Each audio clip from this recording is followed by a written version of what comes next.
So I'm back from the outside. I'm here. I'm here. Welcome, welcome, welcome. Welcome, welcome, welcome. Teddy did not go with me to the market today because Teddy is not ready for the outside. Teddy is not ready for the outside. Anyways, Teddy was keeping guard over our corner here. And so we're able to have today's evening stream. Um, it was very exciting, being outside, filming and just streaming.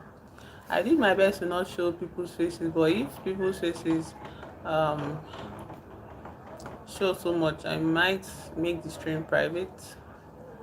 I don't want to put anybody on blast like that, even though my channel is small, so and I'm hoping to get 1k subscribers. Not hoping, I have a goal to reach 1k subscribers by the end of this month. So I wouldn't want somebody to be on blast on my channel. So um, I'm going to rewatch the stream, and if anybody faces shows, I'm just going to make the video private. But for this evening, we're just going to have a chill session where we just chat because I've used up all my energy in the market. I thought I'll be able to read and all of that, but like coming back from the market, you have to start preparing things and arranging things and making a meal for yourself.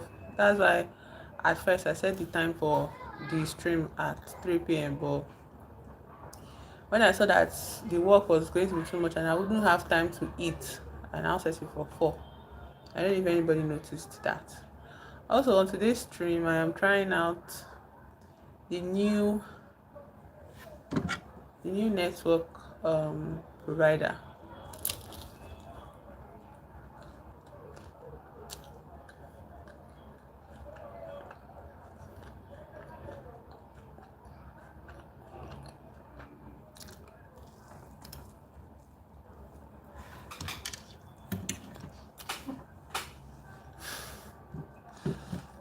Sorry, I'm eating puff puff.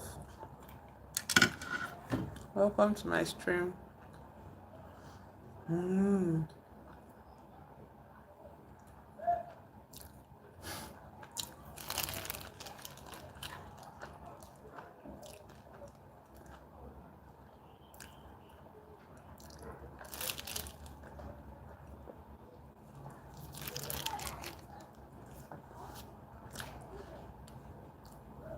It's homemade puff puff. Puff puff is one of those easy things to make, like one of those easy snacks you can make. And once you have flour and sugar, that's all. Also, I like my puff puff to be very crispy and brown and all of that, and a little bit burnt. Welcome to this evening stream. Teddy welcomes you as well. So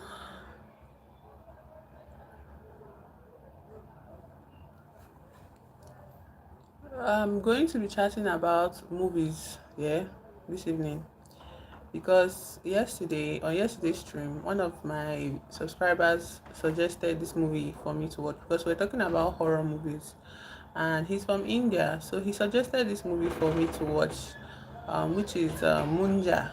I don't know if anybody knows MUNJYA. And MUNJYA, I don't know if he's going to join the stream or not, but I want to talk about the movie because that movie took me places that I didn't really expect to go. Also, I thought I would give up on the movie halfway, but surprisingly, it was a bit captivating. It didn't feel like I had to get to the end of the movie. It just felt like, what are these people? What could these people like get up to next? Because it was a comedic horror kind of movie, and I'm like, how can you combine? Okay, there are comedic horrors, but I'm not interested in those type of horrors. Yeah. Anyways, when he suggested it and said it was like a comedy horror, I was like, how comedic can a horror movie get? And especially an Indian one. Maybe I'm not familiar with their game. I think this is just proof that I'm not familiar with India horror scene. Yeah.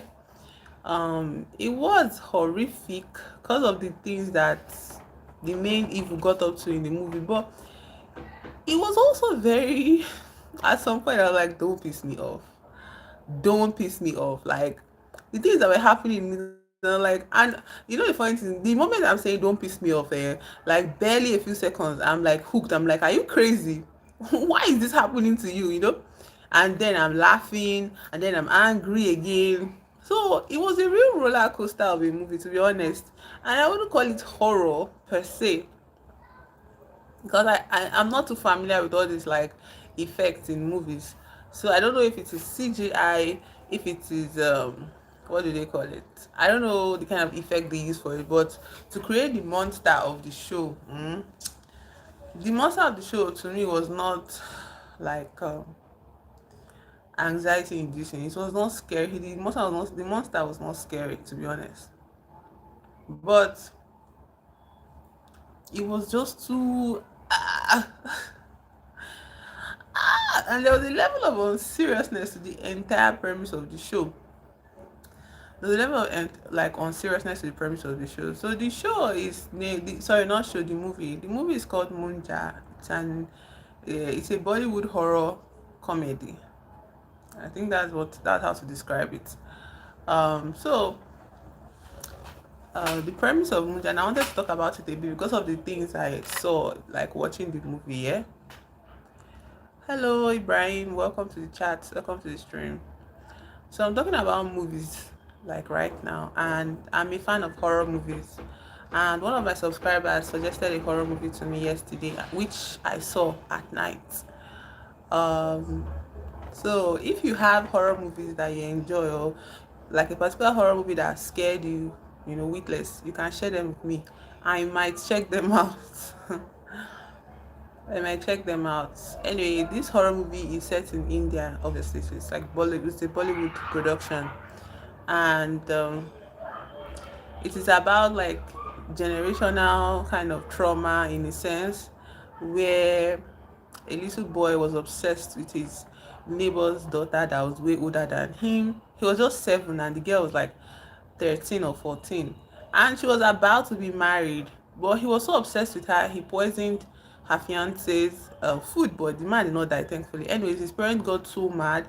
You know, his mother was beating him a lot, but he was stubborn, he was persistent. He said, no, I must marry Muni. So that's the name of the girl who was obsessed with, Muni.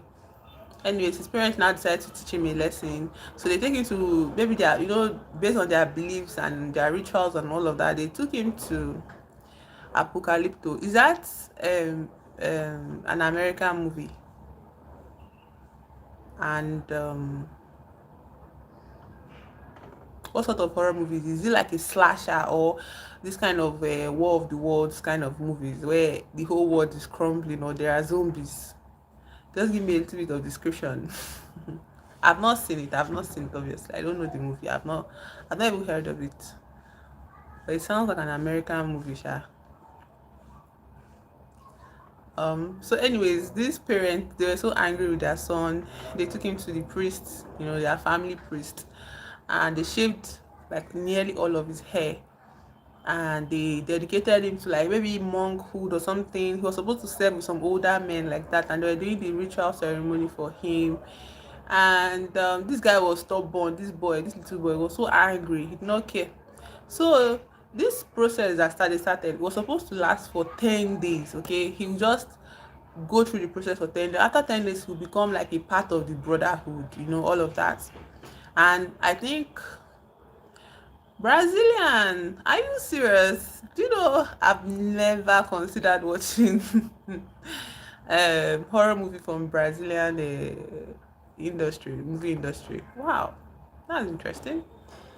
Is it like like I said, is it like end of the world kind of because of the name Apocalypto? Is it like end of the world or zombies or something like that? Describe it for me. Let me see. So what's his name? The name of the boy is very funny. It's not funny. I don't remember the name. Sha. Anyways, the 10 days. He was supposed to stay for 10 days. But this boy went to go and read some kind of occult book, and he was like, no, he will definitely marry that Mooney, that nobody can stop you from marrying that Mooney, so he must marry the Mooney. Now this boy has a younger sister, so he led his younger sister to one special tree, one occultic tree like that, like a bit far away from their home. And his sister followed. It was in the night now, so he told his sister he was preparing all the whole ritual thing. I should try it. I will check it out. I hope my source has that kind of option for me. I'm very open to horror movies. As long as it's horror movie, I'll give it a chance. I watch horror movies from Philippines, Indonesian horror movies, which other Thai horror movies, Korean horror movies, Japanese horror movies, anything. As long as it's horror movies, I will try it out. But I'm just a bit selective. All those slasher horror movies is kinda. All those ones that they just go around like Scream. I don't know if you've seen Scream.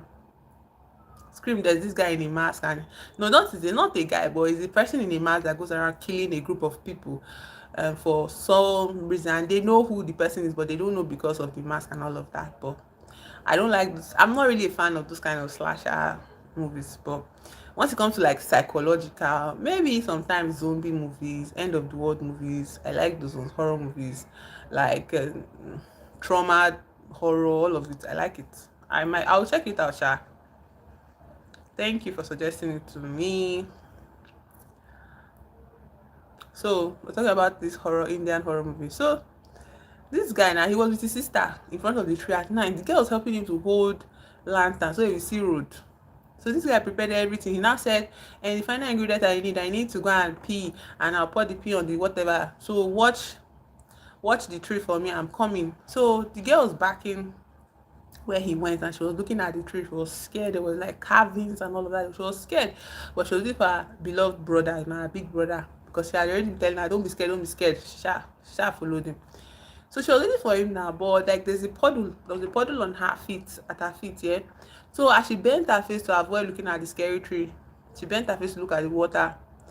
She now saw her brother approaching her from the back, and she jumped. She was like, what are you doing? And you see her brother holding this short knife, and he was like, shut up, I have to sacrifice you. This god needs a human sacrifice so I can have my money. Just stay still, let me kill you. And she was like, no, leave me alone. So somehow little girl, she fought him. She ran away. She went to go and tell their parents. So all the priests, no, what happened was that they were fighting. Do you get? She and her brother were fighting, but at some point she pushed him so hard away from her. He now hit his head on the carving, the metal carving on that tree, the idol that was placed in front of that tree. As he hit his head, he hit it in the wrong way, so he started bleeding and he died. The 10 days were not yet up. Okay, remember I said after shaving his head, he needs to stay alive for what, 10 days. So those 10 days were not yet up, and he was already dead. So the parents, the girl now can call her family now, come and see your brother, this brother. So when they came to the tree now, all the priests, the brotherhood, they came, they said, this is a problem, that this guy's spirits, because he died in this way and because the time was not up, his spirit will not be normal, his spirit will not go to rest, it will turn into something monstrous. And they kind of named the spirit and all of that. So his parents were crying, they were sad, the sister was crying, she was sad, but there's nothing they could do now. And they could not bury him. They were Indians, like not Indians, but most, I think they are Hindus. They bury them by burning their remains, and they spread the ashes, and that's that. But this one, they could not do that. At least in his family, that was what they did, but they could not do it for him because he was an evil spirit. He turned to an evil spirit. So that evil spirit, because his blood was on the tree and the idol on that tree, that is evil spirit. The thing he changed into, was now tied to that tree, and then that whole land was cursed because of the spirit. So he was just, that's how his spirit stayed a monster. Ahmed, hello, welcome to my stream this evening. I'm talking about a horror movie I watched. I don't know if you've seen it. It was one of my subscribers from India that recommended it, so maybe you know it. The name of the movie is MUNJYA. I think, yes, MUNJYA. I don't know if you've seen it. I watched it last night because they recommended it to me yesterday, and it was Anyways, I'm narrating the story in case you've not seen it, Sha. So, anyways, the little boy spirit now turns into a monster, and he lives there for years. Yeah, yeah, yeah. I'm happy you're here. Thank you for joining my life. So the evil spirit was the boy. That's the boy that you know. Meanwhile, his sister grew up. All of the family, they don't talk about this spirit. They don't talk about what happened to him. All of them keep his secret. So the grandchildren, this sister, she grew up. She had children too. She had two sons. Okay, those two sons, she tried her. Come live because mostly come at the morning. Yes, I actually went live in the morning, but I went live to go to the market. You can check my channel, you see it. I went to the market, but it just streamed. I streamed for only just 30 minutes. So I was like, people that missed that live, let me just come online at this point, so everybody can, we can have fun as usual for today. But if you want to see how my market thing went, you can check out that stream. But it was not long, just 30 minutes because it was too crowded and I was tired already. So what was I saying? His sister grew up and became his sister grew up, became a grandmother to, like, she had two sons. She became a grandmother. Okay. So her first son got married and had a son. And the son's name was Bitu. Her second son got married and had a daughter. And the daughter's name was Ruku. Okay, so like the family is like that. And the thing about her first son was that her first son, it got to the point where he grew up and he was like, hey, we need money. Like, my wife wants to open a salon and I want to do this for her, so let's sell this land. You know, I think the name of the land was Chetu Kwali or something. So, anyways, he decided that he would sell the land. The mother told him that, see, I don't think that's a good idea. It is cost. But he was like, what stupid cost? Like, it's just a land. Please, let's stop all these superstitions. Unfortunately, he was stubborn and he went to that land and he tried to cut the tree to sell the land, but he did not make it out alive. The spirit got to him and killed him. So, B2 does not have a father anymore. He just grew up with his mother and his grandmother, and his grandmother has always felt very apologetic for it, and his mother also, I think she felt the same way. But anyways, in their family, they don't speak about the man because I think he died before B2 grew up to be an adult, so he has no memories of his father. So they hide issues of his father and everything. They don't tell him the secrets of how his father died. Anyways, time has grown, everybody's grown up, all of that. Now B2 has this girl he likes, Bella, and Bella, they grew up with their childhood best friends. Yeah, so they kind of love each other in an ex, the way childhood friends are now. So they love each other and all that, but B2 has this special deeper love for Bella, but he's this type of shy, he has this crippling shyness. He's so shy, he cannot say a word to her, he can't even breathe well. Also, he's kind of shy general, like, although the only thing he likes doing is cosmetology. His mom has a salon and he has always helped out his mom at the salon, so he's used to even apply to go to a cosmetology school and all of that. But his mom was like, don't go anywhere, stay here, and he doesn't know how to speak back to his parents because he's so shy. So anyways, his grandmother was his best friend actually. So then remember that he has a cousin named Ruku. So Ruku was getting engaged. And one thing about Bella too was that Bella was dating this white guy from England or something. He sounded like an Eastern European guy, but let's just allow it. It's like he was from England, his name is Kuba. So Kuba in this moment was proposing to Bella and she accepted his ring, and B2 was just like, oh, my Bella, my Bella. So but B2 is a very gentle guy actually. Throughout the movie I was so angry, like I kept on flopping between anger at him and just like liking him because he was so, gentle and all of that, but he was also very annoying. So what happened then is that Ruku was supposed to have an engagement ceremony, so the family has to go back to support. They decided to go back to support, and that's the grandmother, B2 and his mother. They went to the village, to their village, to support him, to support Ruku and her father as relatives. But when they got to the village now, the father has always hated hated Bitu's mother because he felt like his brother died because of like trying to help her out. But it's not about his wife, like his sister-in-law, is that she too, she doesn't send me. She can't, like, he's scared of her, because she talks like if she move it, he will run. Like, she's scared. He's so frightened of her, but he likes to talk about her to his mother.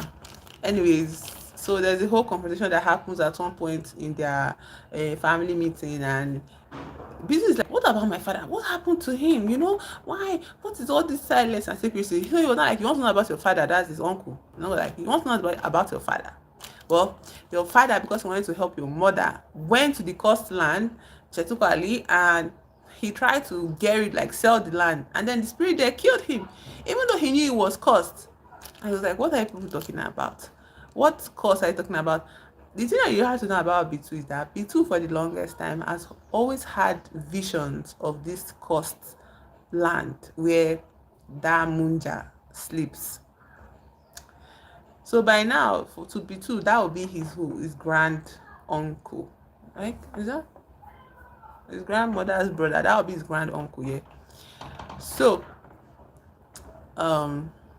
when he hears about the cause that took his father's life, he's so heartbroken. It's like, this same cause that has been following me, I need to get to the bottom of this cause. Like, I can't be, ruined by this cause. And so he drives his scooter to the land of Chetukwali, and he goes there, and it is dark, it is night, and then everybody starts to look for Bitu from, like, at home, because he was angry and he stormed out. And everybody, they can't find him in the village.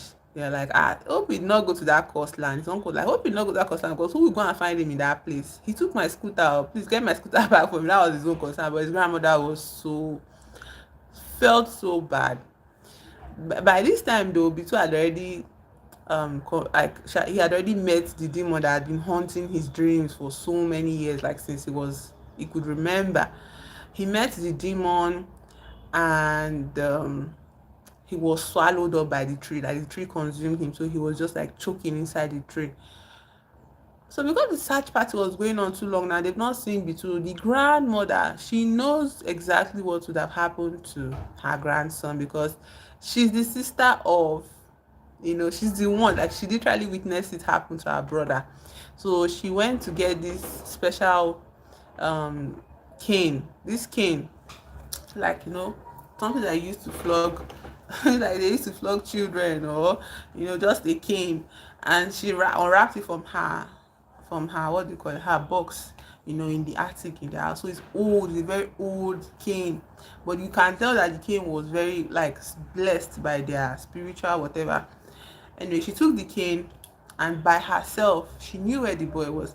She took the cane and she went to that Chetukwali, that land, that coast land. Immediately she entered there, she was like, MUNJYA, because she knows him, she knows the evil spirits. And then he now came out of the tree and was, you see the thing there. If you are not a horror buff, you might be a bit scared of the creature that came out, the demon that came out. But if you are not that much of a horror, like, if you are a horror buff, like, you will not be that scared. But if you are not a horror buff, it will scare you because of the way, it was sudden, and the creature has all these markings on their face. Gora, hello, welcome. I'm talking about your movie. I watched it last night. MUNJYA, I watched it last night. So I'm talking about it. I'm narrating it to everybody on the stream, because I want to bring out the things that I got from that movie. Yeah. So where I was at was where the grandma, went to retrieve her grandson from Chetukwali, from MUNJYA. So she took her cane. She entered the land. It was the movie took me like this. The movie was doing me like, I was angry. I was laughing, and then I was so angry. But I liked the movie, to be honest. Like, if I want to give a general overview, yeah, it was fun to watch. But it's not really my taste, like, for horror movies, because it made me laugh. Why was it making me laugh? Why was it so funny? It was too funny, please. And I was like, why is this horror movie making me laugh? It's pissing me off. Because the characters were so stupid sometimes. Like, anyways, as I was saying, yeah, The grandmother, she went to this land, this coastal, and she called out her brother, no more her brother, like, it's an evil spirit. Called him, and the spirit now came and said, oh, you're not an old woman, like he's recognizing his sister and all of that. So they're like, don't try me. Where's my son? Where's my grandson? Where's B2? They're like, B2, my blood, finally. So anyways, she went to the tree. She was most like, she was holding up her courage, yeah, and she took her switch. Oh, you've not seen it? So why did I watch it? She took her switch, she went to the tree, and the more he spoke, she got so pissed off. She flogged the tree, and the spirit felt it, because that cane is actually like, it's like a ritual cane, they've already blessed it or something. And she used it to flog the tree, and he was like, fire showed up in the tree, so that it was having an effect on the spirit. So the way she kept on flogging the tree, it eventually revealed B2, and B2 was like choking and all that. So eventually it released him, and she took him, and she told the spirit that, leave my family, okay? Like, she warned him. So they were now going. Now he was holding her, and two of them were supporting each other, and they're about to leave the whole coast area. But before they left, this spirit now stretched, because he's tied to the tree. Even though that whole place is his territory, he cannot go beyond the limit of the tree, because his spirit is tied, cursed to the tree. So he stretched, and he printed a mark of himself on B2's back. Okay, it was his 5 fingers, and you could see the mark. It was like signs, so like fire and all of that. And so I was like, something has happened, but the grandmother was like, don't worry, let's go, it cannot harm you anymore. So anyways, she took her grandson now. So as they're walking on the beach now, they got to the point where they're not chatting, like they wanted to rest, because the grandmother is old. Okay, the grandmother is old, she does not have so much strength, but she was able to get her grandson out of there. So she was trying to catch her breath, and B2 too was like trying to catch his breath. So as they kept on speaking now, she was not comforting him that you don't have to be scared, I'm here for you, like, I'm sorry we didn't tell you the truth about your dad, I love you and all. And he was just like feeling for her. And then he just saw, like, the mark on his back became lit up, you get. And then he saw MUNJYA standing over his grandmother's head, and before he could even say Jack, the spirit twisted her neck, and she died instantly. And I was so angry. I felt like crying, because, oh my god, this woman, she just got out of there. Why? Like, I felt so bad for her, and I felt bad for B2. And immediately the spirit did that to his grandmother. Immediately B2 fainted, he passed out. Then he woke up the next day, and so I thought it was a dream, because it felt like a dream sequence, you get. So when he woke up, he saw his mother by his side, saw his cousin by his side, and he was like, grandma, where is she? So they were looking at him, they could not even speak. They were like, grandma has passed away. And she was like, no. They said she slept on some rocks on the beach, and they were like, no, MUNJYA killed her, but nobody would believe him now. So at her burial ceremony, he was trying to tell his uncles, and his uncle was like, that his uncle was not blaming his mom, that this woman, again, you have made me lose another family member because of your son. Now my mother has gone. So she was so sad. She now said, you know what, if I kill you, let me take my son and get the hell out of here. So two of them now left the ceremony, and they went back to the city. But as they were going back to the city, that B2 is no longer the same. There is something on his back that is carrying, okay? So that mark that MUNJYA kept on his back, that handprint, that meant that B2 became what? His tree now. Okay, he could not, he now had freedom of movement as long as he was attached to B2. Do you get? So B2 was he was like a monkey hanging over B2. To the extent that when he wanted to like test himself, hanging over B2 in the bus as they're going back to their hometown, back to the city here with his mother, everybody around him was sleeping in the bus. So this stupid creature now stretch and pinch the woman on her bare shoulder in front of him. Hey God. The thing about this Munja spirit is that it was kind of infuriating because it was behaving like a monkey, like you know the way monkeys are can be very mischievous at the zoo when you go to see them. That's how it was behaving. But the annoying part of it was like this Munja can cause real harm. Yeah, like he was literally tormenting Bitu. And then this woman felt the pinch. She screamed and she was like, hey, there's a pervert. There's a pervert. And she wanted to beat Bitu. And his mother was like, stop, my son's not a pervert. And she was like, see what he did to me. He pinched me, you know.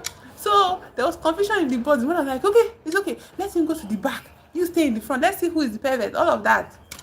So she kept on cursing Bitu, but Bitu was just confused, like, hey, what am I carrying on my back? So now the thing about Munja is that Munja is connected to his blood relatives, his descendants. Okay, so if you are not related to him by blood, you can't see him. Only people related to him can see him. So his grandson could see him, but his daughter-in-law cannot see him. Do you understand? Like Bitu's mother cannot see Munja because she's not related to him by blood. So when they got home, it was bad for Bitu because now he now introduced himself. Munja introduced himself to Bitu and he was not like, money. I want to marry money. I want to marry money. I want to marry money. And he's like, what are you talking about?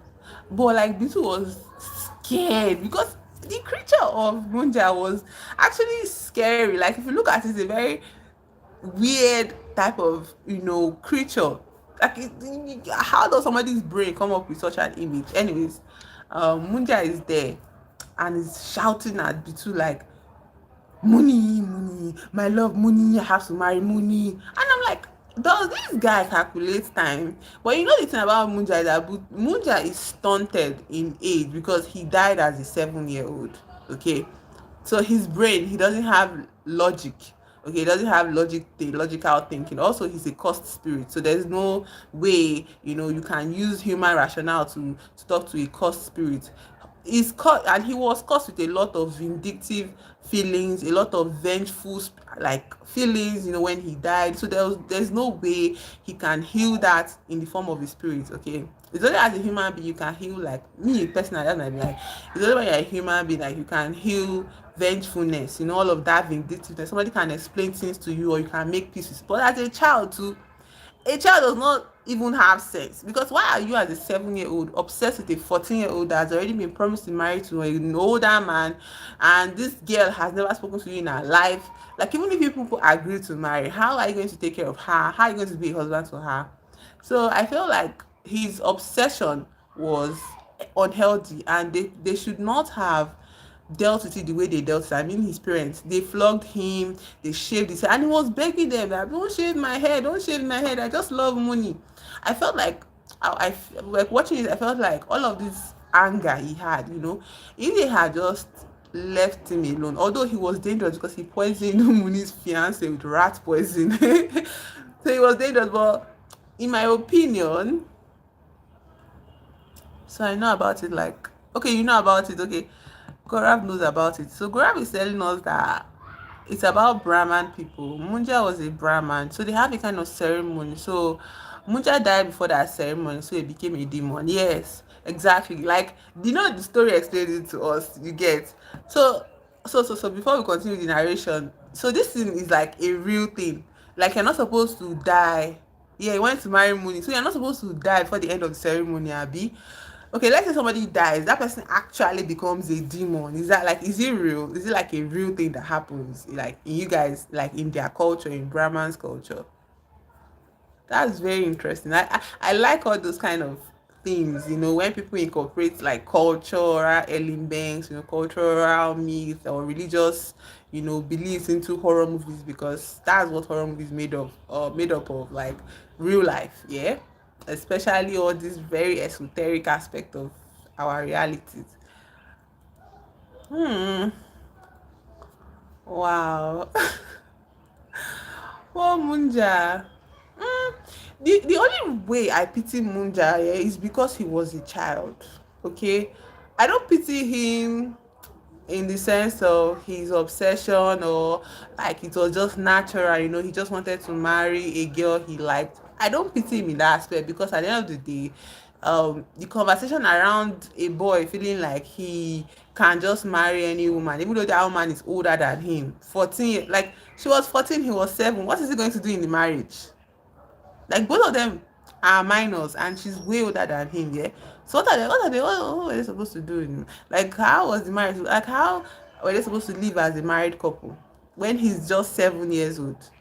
So it doesn't make any sense. Like, that part of it, I don't agree with. The only part I felt could have been handled better, you know, was that his parents did not need to like go all out, like just start shaving his head, and beating him and telling him no.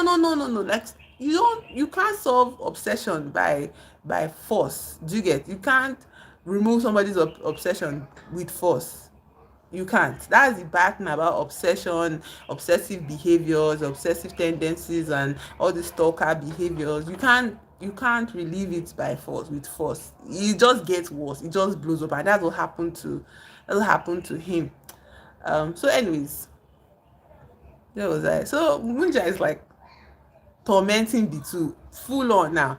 And when B2 tries to sleep, he says if B2 sleeps, he will kill his mother. Anyways, B2 now has to carry Munja all around the city looking for money. Money.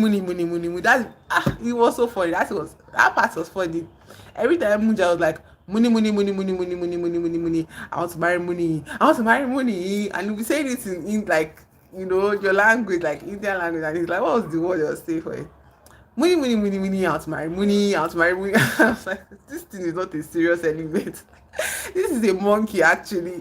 Like, he was funny that part. Well, I was pitying Bitu as well, because like Bitu was not sleeping for days. Every night he will roam around the city.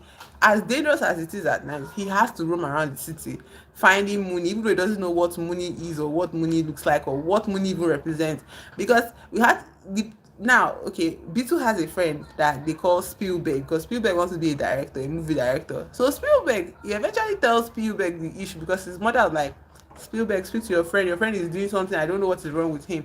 So Spielberg comes to speak to his friend, and then Beetle says, if I tell you, you will not believe me. He says, how? Say, don't worry, wait. In the night, I will show you what will happen. So anyways, because Spielberg is obsessed with movies, yeah, he now brings out an Ouija kind of boy, like Ouija kind of boy, where like a spirit will just talk to you through letters on the board or whatever, and he prepares all the lights, the candles and everything. So the sun goes down and Bitu appears, and he starts to speak English to Bitu. Sorry, and Munja appears, and he starts to speak English to Munja. God. And he says, spirit, speak to me. What do you want? Do you want this? Do you want that? Then there was no answer. So Spielberg now told Bitu, like, Bitu, I don't think he understands English. Munja now starts to break to this, like, you are stupid.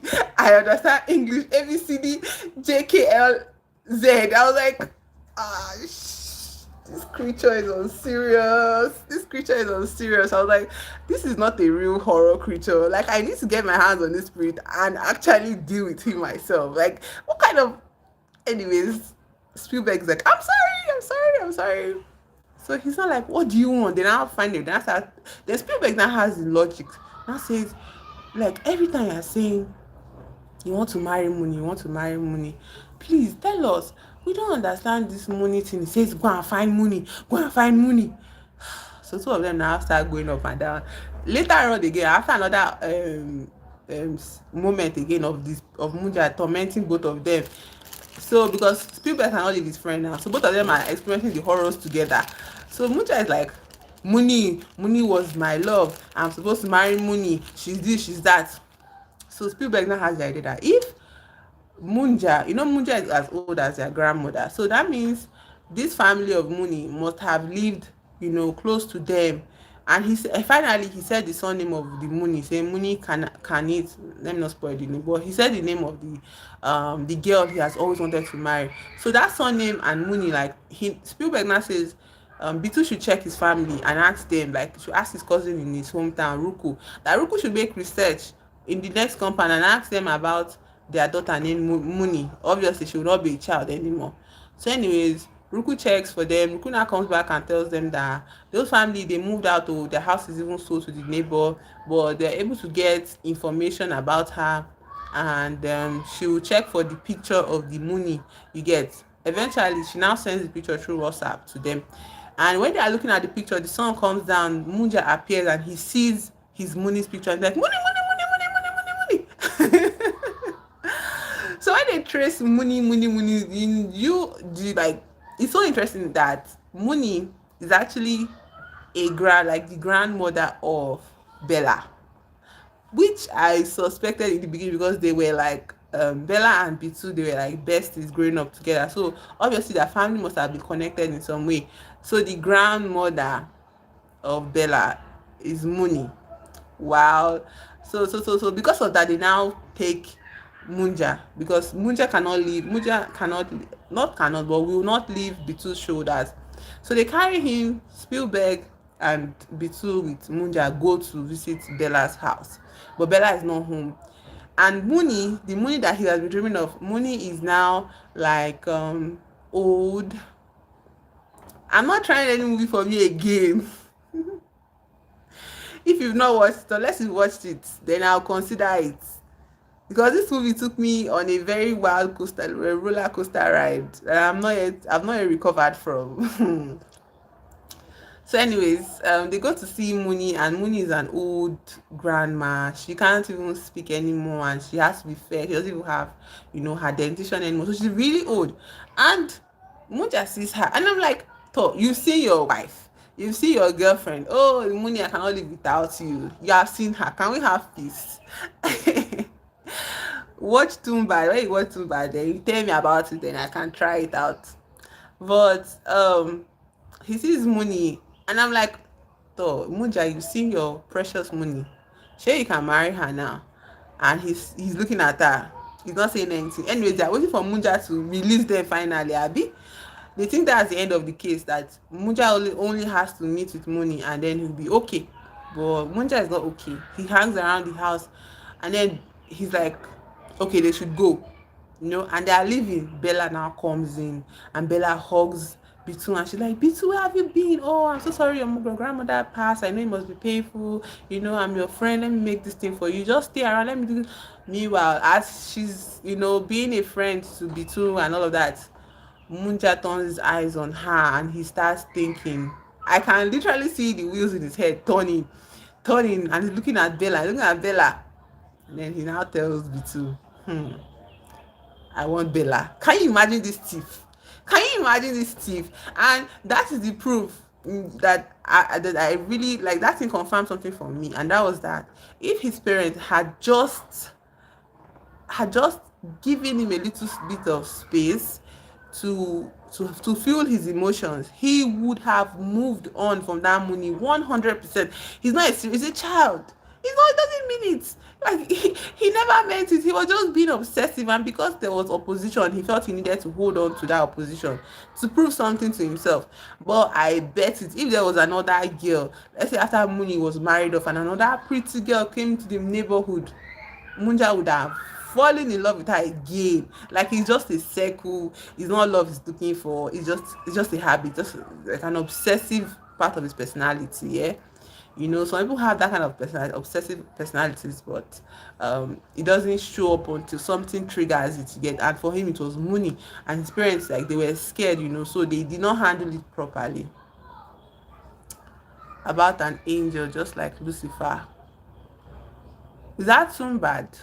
Is that Tom bad or too bad? I like angel story, Sha. So that I'll fall for it, Abby. Hello, Dax. Welcome to the stream. Anyway, I'm narrating a horror movie that I watched recently, and I don't know if the horror movie is but to me, I just want to narrate it, okay? Because I just want to think about the movie and then complain about it and then tell you what I enjoyed about the movie. So what happened next? He now says he loves Bella. He wants to marry Bella. Okay, so he says he loves Bella and he wants to marry Bella. And Bitu is horrified. That is his crush, his one true love. Spielberg is worried for Bella as well. And funny enough, before Bella came out, like, these people need to leave this house, because if Munja sees Bella, that will be the end of it all for them. That's when another the second act now began. That was the horror of getting Bella to marry. Oh, okay. Let me try to slow down. So, um, there is Bitu, there is Spielberg, and there is Bella. There's also Munja. Munja is the demon hanging on Bitu's back, Bitu's shoulders. So Munja decides he wants to marry Bitu's best friend that he loves, her name is Bella.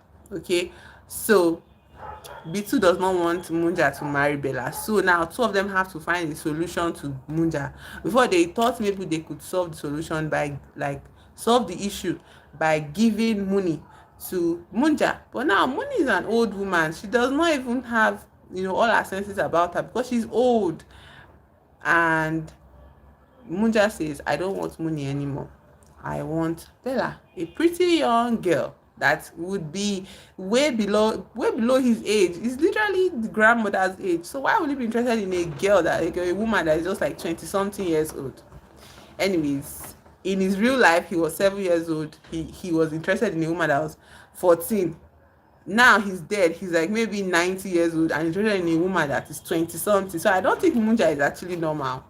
Anyways, Bitu and Spielberg decide to find a pastor that will exorcise them of the demon, and they go to the right place. They find a pastor. Although the pastor is a Christian pastor, he's preaching Jesus, he's healing the sick and all of that. So they go to his office after the meeting, although the pastor is doing fake things. So when they go to meet the pastor after the meeting, Spielberg believes that the pastor is actually healing people of their sicknesses, but Bitu doubts it, because Bitu does not believe in all this, like, all this Christianity, all this healing miracle. He does not believe in that at all. So he says, so when they're talking now, he does not, he's like skeptical, and Spielberg is busy telling the pastor that, hey pastor, we have this issue, there is a demon and this and this, and he's like, the way it's doing. So this is like, Spielberg, let's go. Eventually Spielberg now says something, and the pastor now responds, Munja, and when he says Munja, like, Bitu turns around and he's like, what, you know it, and the pastor like, of course I know it. And he removes his wig, he removes his jacket, and he's like, see, I'm an actor, okay, and these people need me to be something, so I am something, but for you, I will be real, I'll be my real self. Come with me, let me show you something. So they follow him into an inner office, where he now, like, unrolls a scroll, and on that scroll he talks about the history of Munja, how they evolve, how they become to be the spirits that they are. And it is like exactly what we saw happen to Munja in the very beginning of the film. And I'm like, me too, I was skeptical of the pastor, but I believed him, and I was like, what is the solution? Help my friend, help me too. So he says there's a way we can deal with it. Your Munja wants to marry Bella, right? But the thing is that if you give Bella to Munja, he's going to kill her, and they are scared. Like, all of, like, Spielberg and Bitu are so scared. So they're like, what will we do? He said, I have a solution. How we're going to do it is that you will trick Bella and you will trick Munja. You will trick Munja to believe he's getting married, and you will trick Bella to go to the wedding ceremony somehow. But instead of putting the spirit, you now draw out Munja's spirit from the tree, from that form that is hanging on your body, and put it inside a goat. But that goat, you need to kill the goat. Okay? When you kill the goat, the spirit will die. So that's the solution. And they're like, hey, how will we get Bella to go to my hometown, to go to Chetukwali and stand in front of the tree and accept this Munja spirit, So Spielberg comes up with an idea. Since he's all these movie guys, he says he's going to do an ad. They both go to meet Bella, and they say, ah, Bella, I want to do an ad for you. I want to promote your Zumba studio so that, people will see it, and she's like, ah, I don't have money for that. Say, no, no, no, it's free. But you have to shoot it in Bitu's hometown, where the beaches are. The beaches are like the beaches of Hawaii. You just have fun. It's just a 1 day shoot, and we'll have fun. And Bella is like, oh, thank you, Bitu, for this kind gesture, and she agrees, and she takes her staff to the village, and all of them are now at Bitu's hometown, including the pastor. He followed them there, and his mother too follows them there. Anyways, when they get to the village, they do the photo shoot for real, and Spielberg, does it every, and then Bitu and Bella, they're having this moment, where they're looking at each other, and there's this beautiful song that I downloaded after listening to it. Like, it was very, very, I like the song a lot. So after that big scene, the sun is coming down now, evening time is coming, and they have to start the preparations. So they make Ruku. No, Ruku does not know anything. Ruku is Bitu's cousin, so she does not know anything yet, but she's in the hometown, in the village. So anyways, Bella and Bitu are talking on the beach after everything is over, and she's like, Bitu, you're my friend. I'm so happy I have you here. And sometimes, I'm scared. I don't think my boyfriend, her European boyfriend, said, I don't think I love my boyfriend. I think I want to break up with him because he's telling me I should leave India and go to, England and just, be his wife or something. I don't want to do that. I have my life to live. And Bitu is like, yeah, you should live your life, like, I care about you, my friend, and I want the best for you. And she's like, oh, Bitu, so I'm breaking up with Kuba. That's the name of our boyfriend. And he's like, what? What? He's like, yes, thank you for being here. You be my support. I'll break up with my boyfriend now. Just wait. And she starts to call Kuba. But the phone is ringing out, and they look around, and Kuba is over there with flowers and chocolate, and he's coming, and he's like, Bitu, sorry. It goes to Bella. He says, Bella, I'm so sorry. You can do anything you want. In fact, I'll move to Pune with you and, stay with you and support your dreams. And she's like, really? And they're kissing and all of that. And Kuba gives the chocolate to Bitu, and Bitu is so angry. He's like, what kind of guy is this? I don't need your stupid chocolate. But like, they're far away, yeah? So he throws the chocolate on the ground, but the sun has already come down. And then MUNJYA appears on his shoulder. This part was very bad. This was when I was like, no, I need to see this MUNJYA guy die. Like, I can't take it anymore. Somebody needs to kill this guy. So MUNJYA appears immediately. The sun comes down, and he's hanging on Bitu's shoulder, and he's looking at Bella kiss a man, and he's like, who is this man that wants to marry my Bella? Who is this man that wants to marry my Bella? And he just jumps, grabs Kuba by the legs, drags him off somewhere in the forest. They are at the beach, drags him up into the forest, and Kuba is shouting, and everybody, like, two of them are pursuing Kuba. The next scene, we now see Kuba in the hospital, and he's crying and he's screaming, and the nurses have covered him up for privacy and all of that. And Bella is like saying, will he be okay? She's asking the doctor, will he be okay? Please tell me he'll be okay. And the doctor is like, he's Galub Jamin. I don't know that word. I don't want to say it on my channel ever.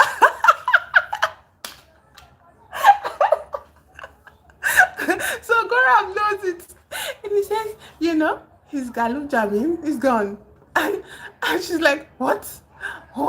And then Kuba is inside. He screams like, I'm sorry, there's nothing we can do. We just have to attach the other one, but the others are gone. And like, Spielberg is like cringing. And mind you, MUNJYA is there listening to this, hanging on Bitu's shoulder. And he's listening to everyone. He's like, ha ha ha ha ha. Does anybody else want to have that Galub Jamin eating? Spielberg's like, no.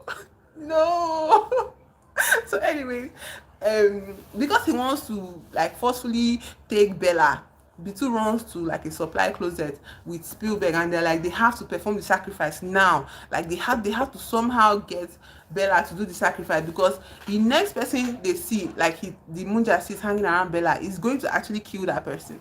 So they're in the supply closet now talking. Ruku now follows them. She now enters the supply closet and she sees the two of them. She's now like, what is going on?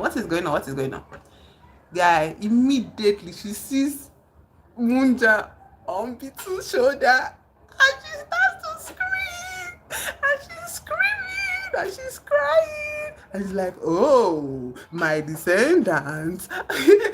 So you know that only if you are related to the Munja is when you can see him. Spielberg can't see him, but Spielberg sees what he does, like around there. But Ruku is literally seeing him and she's scared and she's like, what did you people do?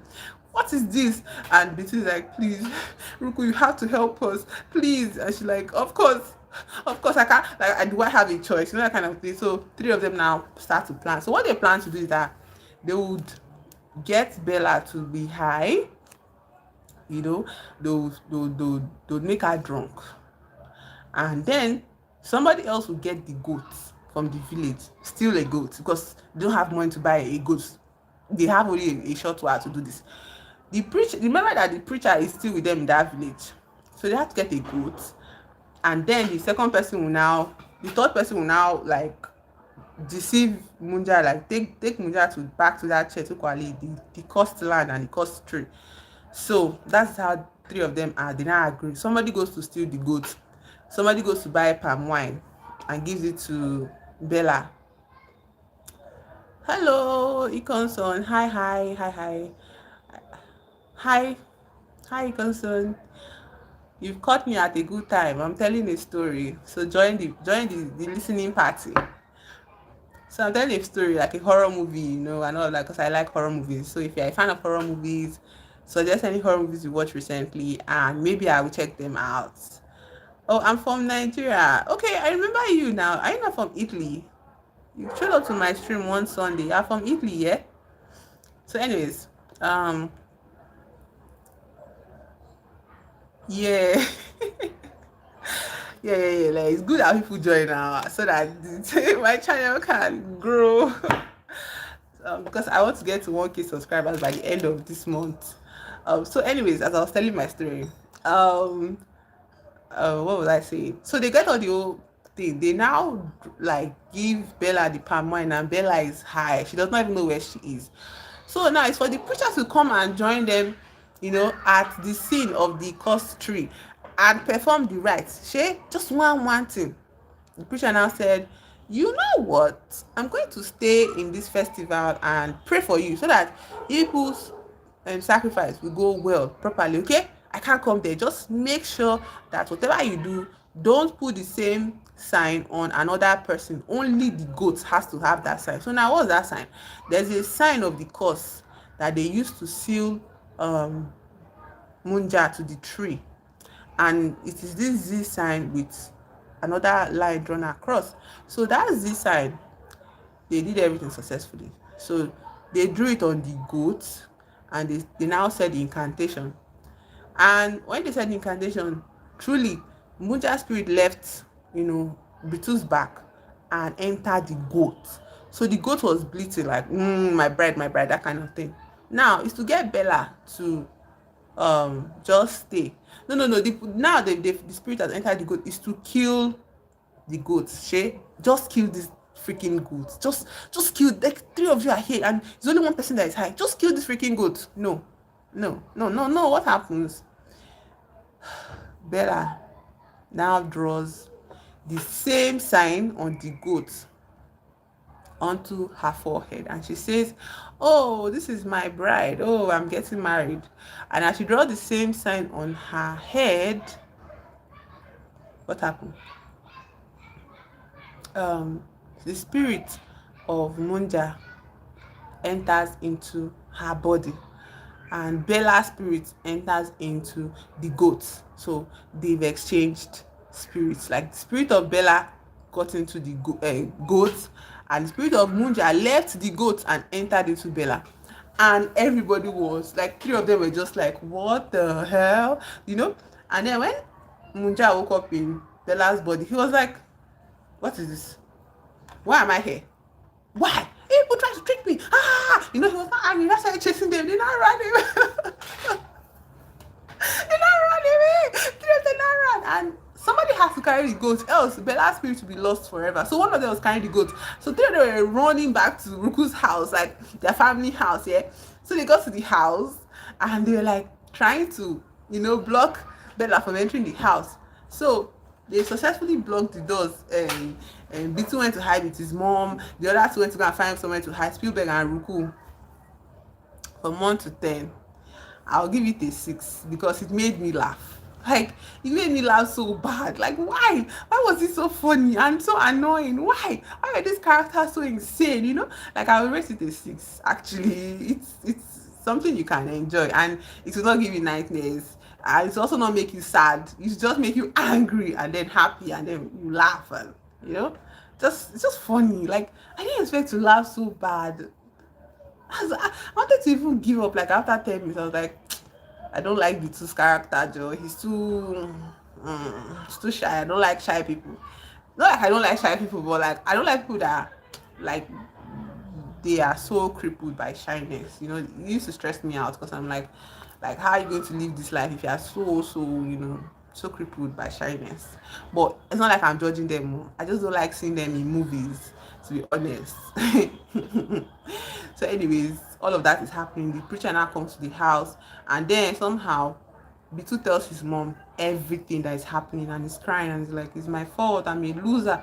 So I think to an extent here, there's a story. This story is also telling us beneath all of this magic and demons and exorcism, there's another story that the writer is trying to tell us with the film, which is going to show up like towards the end. Yeah, so the preacher comes to the house and he's like, what is going on here?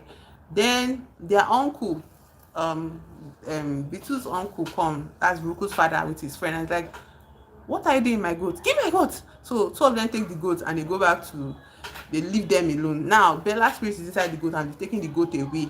You get? So now the Bella that is running around chasing them is not Bella anymore, it's MUNJYA. And MUNJYA is like so annoyed. He wants to kill them. And he's like, you guys tricked me, blah blah blah. Eventually the preacher comes and he makes a salt circle around MUNJYA. So MUNJYA is trapped in the circle and he cannot move. Bella cannot move and he's stuck there. So what happens next is that they now say they'll go and get the goats. They'll bring the goats back so that they can perfect the ceremony. All that has to happen is that Spielberg and Ruku just need to watch Bella, possessed Bella, that's MUNJYA. Just watch them inside this circle, please. This part pissed me off so bad. Spielberg now says, oh, I have to pee. And Ruku is like, I'm scared, don't leave me alone. It's like, I have to pee. If I don't pee, I'm holding it for 4 hours now. So anyways, he goes to pee.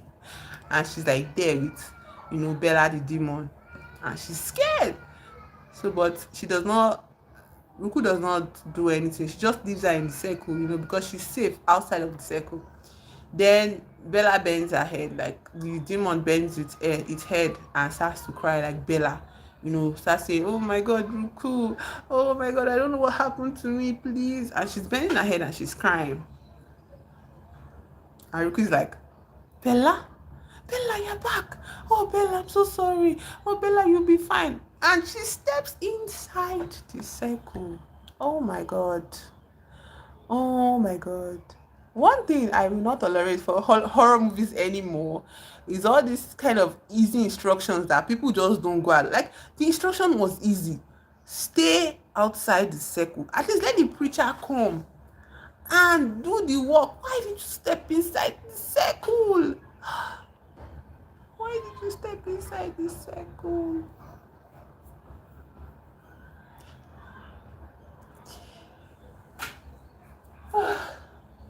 So anyways, she steps inside the circle and the whole thing is broken. The spell is broken.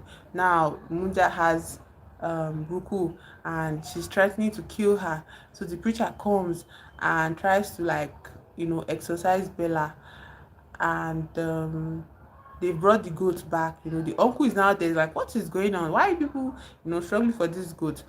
But when the preacher manages to exorcise the demon out of Bella's body, it immediately goes to his uncle. I don't know why the uncle had, I forgot, why did the uncle have that sign on his head, for crying?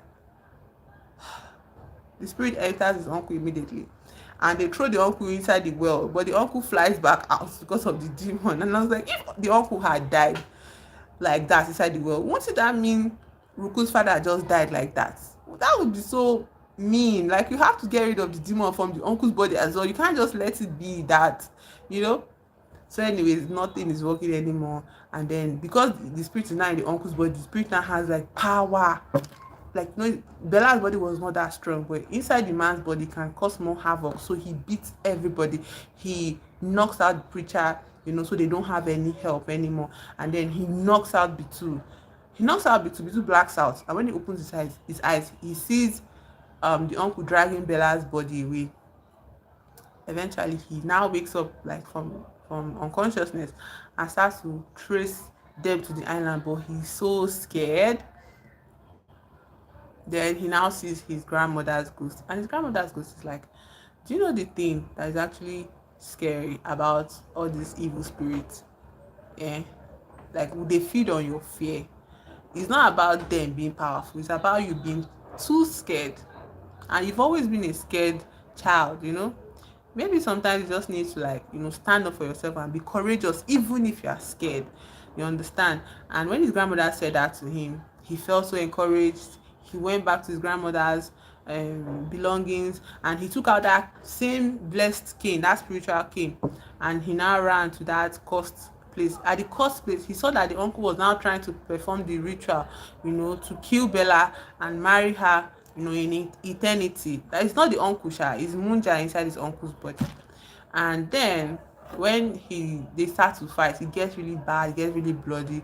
But in between the fight, this guy starts to, like, wield the cane, and he wields the cane in such a way that he marks that incantation sign on his uncle's back.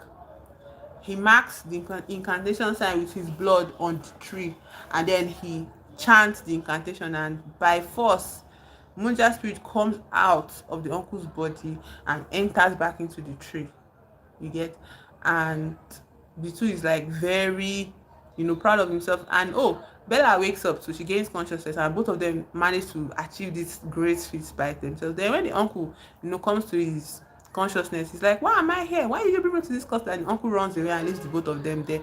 So as both of them are there now, the MUNJYA now starts to wield the branches of the tree, the roots of the tree, to, like, trap them, to choke them out and all of that. But there is this fuel by the side of the tree, and Bitu already has a stick of fire, and so they have this brilliant idea to, like, set the tree on fire. When they set the tree on fire, MUNJYA starts to scream, and he releases them, and the tree burns and burns and burns and burns. And that is basically how they defeated MUNJYA. And then the story now continues, where, because of all that has happened with Bella, he now has the courage to confess his actual feelings for Bella. And Bella is like, I love you, Bitu, but my love for you is not, romantic. I love you, I want you always in my life, but I don't have this set type of feelings for you. I want to actually live my life, travel the world, see the world, which is very valid.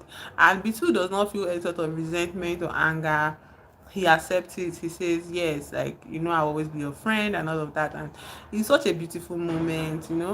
And eventually the scholarship that his mother did not allow him to take in the very beginning, she now allows him to take it, because he has been through, like, character development has happened now. So he decides to take the scholarship, and starts attending cosmetology school. And I don't know, it's such a wonderful ending to me, because of the message that the movie was trying to play out. There were different ways that they could have defeated the demon, but they could not succeed. It needed to be Bitu dealing with that demon, and Bitu eventually faced up to the demon and dealt with MUNJYA. And so that's why, in my mind, I feel like the story is it's not really about an actual demon but it's about, like, maybe the demons that we might carry in our hearts, trauma, things that happen to us as children that we are not yet over. Because for Bitu, I think his own trauma was his father dying early, and him never getting to know his father, then his grandmother. I feel like all of those things were what made him, like, so shy, because he was scared of life. And then those horror nightmares that used to torment him during the day and at night too. So I feel like I feel like that was the point of the story. Like Bitu getting to the like development in his character where he was able to face, the things that have been holding him back for so long. And he succeeded at, putting those demons to rest, at beating those demons, at conquering those demons. And it was not because of the help of an exorcist, because the preacher passed out and there was nothing the preacher could do for him. Then he had to face the demon himself. Even his friend Spielberg was not there to help him out. His friend and cousin Ruku was not there also. The only person that he had, helping him out was his best friend Bella. And the love that Bella had for him, the trust that both of them had between each other, like it was what encouraged him to deal and destroy the demon that was Munja. And I think that was the one of the biggest messages of the movie. You get, like, horror movies most of the time they always set it up as a template for people confronting all these intangible aspects of their life that they cannot, that they don't have any control over. You get, they don't have any control over the things that that their life is plagued with. And horror movies is like, when you see a character that is facing so many undefinable stress, and you cannot tell a doctor that, oh, this is worrying me, or you cannot tell like a doctor to stitch your soul back together. You have to heal. And like, how do I heal when the problem, I don't even know what the problem is, I don't know what is worrying me, but through this movie eventually Bitu figured out what was disturbing him. He was able to figure out the source of those nightmares, and not just figuring out the source of those nightmares, he was able to destroy it, so he was not plagued by nightmares anymore. And that imagery of Munja like hanging on his shoulder, following him everywhere. And whenever he was working with Munja on his shoulder, it was always like this, it was always bent, and it was like hunched over, and it was heavy and all of that. And it's just like when people are weighed down by problems of the world, and they cannot even stand straight, they cannot even see the light, they're always in the dark, sad. I feel like that's most of what the story is trying to say. You get, and I appreciate the story for doing that. To be honest, it's like, that is very valid. And the other thing I really enjoyed is like, I think Indian Bollywood comedy is actually gold. I didn't expect to laugh so bad. Like, I was just laughing, and it was a horrible situation, but I was laughing. I was like, this is people annoying me, this is people are pissing me off, should I stop the movie now? And I was like, no, let's watch this movie, let's see where it's going. Let's get to the end of it. And I really want to see Munja destroyed too, so I was like, no, I have to see Munja. If I don't see Munja destroyed, I won't be happy that I even started the movie at all. So, and then when I saw Munja destroyed, I was happy. I was like, yes. But the saying now that if it's never really destroyed, it just reincarnates itself and all of that. So at the ending credit, you see a scene where people are trying to cut that evil tree, and then Munja opens his eyes, and then, so I don't know, maybe there might be part 2 in the future. I hope there's no part 2. Also, there's also this promise between Bella and Bitu that if after she has explored life the way she wants, if she still has feelings, like if the feelings come up for Bitu, like she will not reject him then, but for now she has to reject. And he was like kind of like, I'll wait for you. So I feel like they might make a part 2 of this film, and it's like because Munja is going to come back. I know Munja is going to come back, and I don't want to see that creature again. Like, I don't want to see that creature again. But that was fun. For me. That was fun for me. I think I really enjoyed watching it. So, one of like somebody suggested this movie for me in the chat, Apocalypto. That is a Brazilian movie, so I might try watching that one this night, like today. I try watching that one this night. And the movie that the horror show that Raji suggested for me yesterday was Baby Farm. And Baby Farm he said it's episodic, so I don't want to rush into it. I want to start it at the point and just keep going with it until I'm done with it, even though I don't know if I'll be able to complete it, but at least maybe I can get to like 3 episodes. Maybe if I get to 3 episodes, I'll be satisfied with the show. Horror movies are scary when they like the characters are very close to home. If the characters are very far away from me, I'm like, okay, I can watch this. Anyways, that was the fun I had watching this horror movie Munja. Curious about um I'm curious about what maybe I should find. There's a new movie I watched. I said I watched it, Weapons, and Weapons is very horrific. So I don't know. I would recommend Weapons to somebody to watch. Anybody, I'll like watch Weapons and tell me what you felt about the movie. Weapons was interesting to watch, like, but the ending was not really it not really, it did not hit the way I expected. The way it started was so horrifying, and the way it ended was like a kind of like a letdown. It's kind of like a letdown, but that's okay. It's fine. It's fine. Also this week, like when I mean this week, I mean from now till next week, there might be a little bit of instability in my times of posting. So I feel like if you like want to see more, want to catch me, on my live streams, like just be keeping up with my community posts. Like I'll post stuff on my channel, like just post, just regular post, not video, just a text, and when I want to go live, I'll post it so that you would know when I'm going live, so that you can meet up with me and we can continue having fun. Yeah, you can do that. You don't have to, especially if you want to meet up with my life, because I 11 o'clock in the morning, it used to be good for me, but there's something I want to do this week that I might not be able to meet up with 11 a.m. So either I might be showing up like this period, 4 o'clock in the evening, 4 o'clock in the evening, or I might show up. I don't show up too early in the day, because the things I'm doing will take so much of my morning. So maybe I'll start showing up like 4 o'clock in the evening, and till I've stabilized again. And then when I stabilize, we can go back to 11 a.m. And another thing also, I don't know if it can be every day. I don't want to say it will be every day, but I'll do my best to show up tomorrow as well.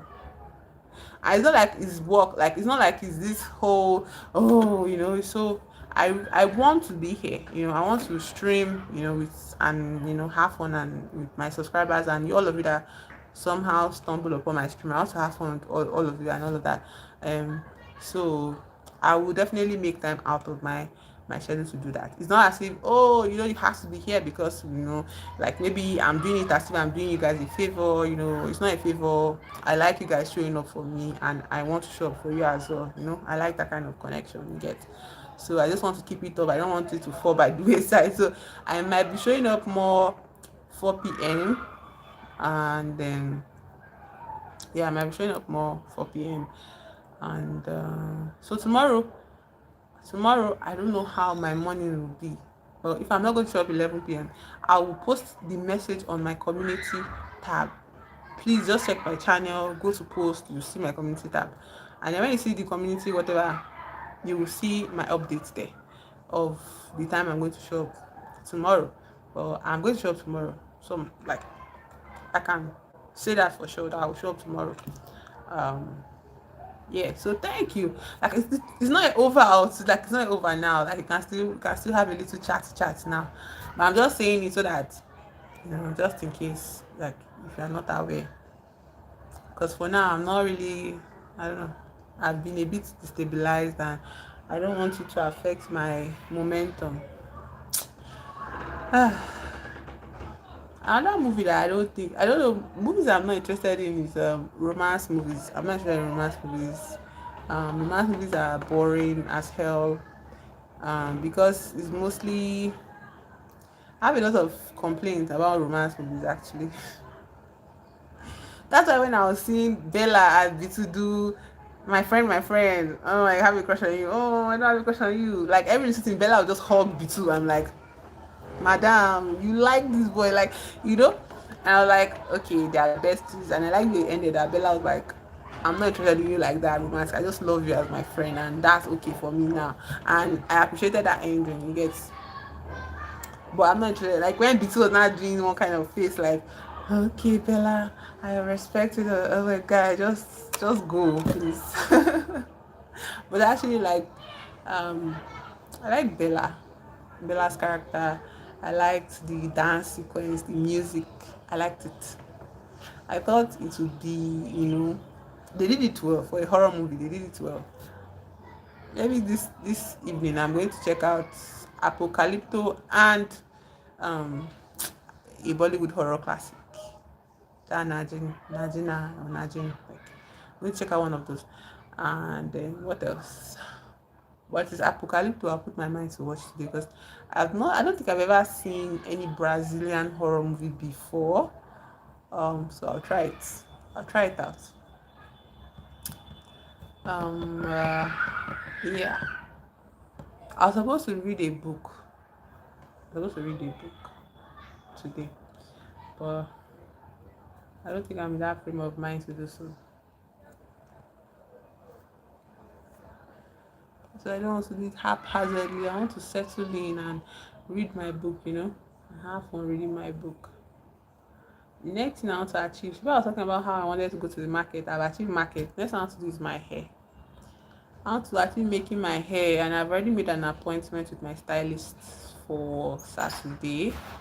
So on Saturday, I'll spend I'll try to I'll start my stream earlier on Saturday, or after making my hair. I'll go on live. I'll go on live.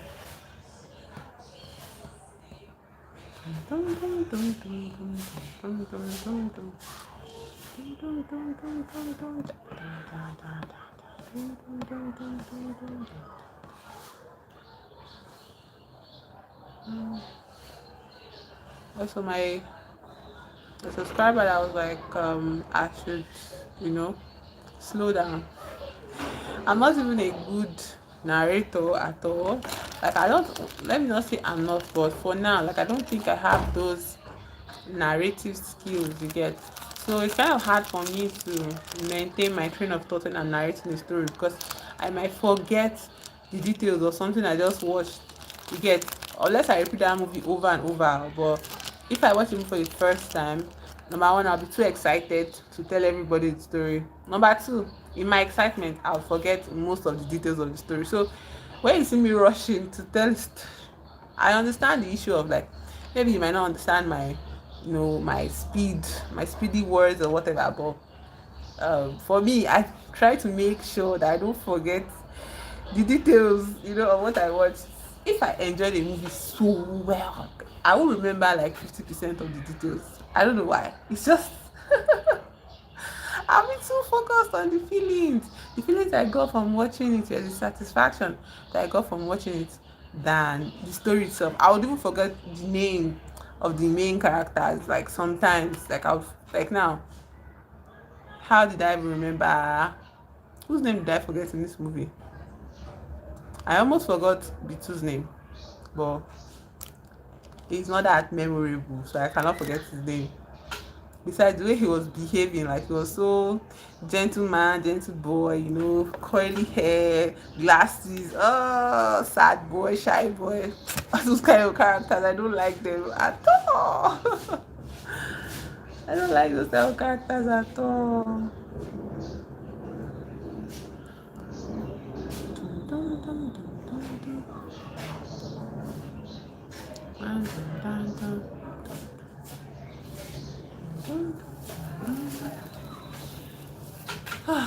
Tomorrow I'll be reading from this book called Family, and I started it already last week, so I'll be continuing the story tomorrow.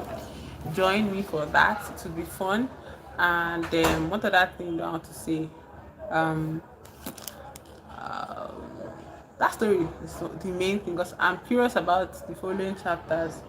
The story is actually interesting. The title of the book is Family by California Cooper. Okay, and it's about like American slavery era, and but it's about this particular woman that died, and she did not rest in peace. She was actually just floating over her children's lives and watching their life happen. And I'm curious about what she saw. Maybe her spirit could help her children. I don't know. That's why I want to continue reading the book. Dun, dun, dun, dun, dun, dun, dun, dun, dun, dun. So, tell me something interesting about your day. Tell me, um, there's something they call TMI, eh? Too much information. Give me one TMI about your day. Pam, pam, pam, pam, pam. I don't want to eat this puff puff again because eating on screen makes me nervous. It just makes me feel like choked. So I can't eat my puff puff right now. It's over there, but I can't eat it because eating on in front of the camera. Maybe that's my. No, tell me one TMI about your day. Tell me something that happened today that was very. Just tell me something about your day today. What did you do today? Where did you go? Who did you meet? Your friends, your enemies. Ah, tell me something. Tell me something. Dun, dun, dun, dun, dun, dun, dun.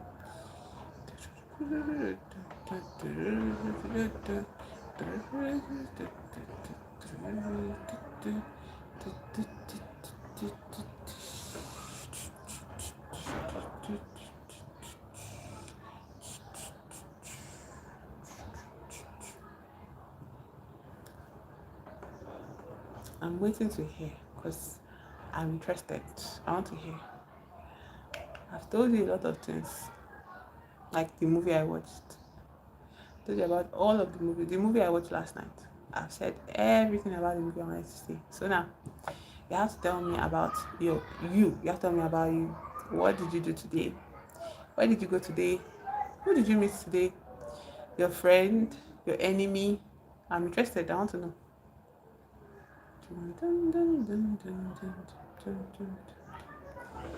Oh, I actually have my meeting to do.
He is not here.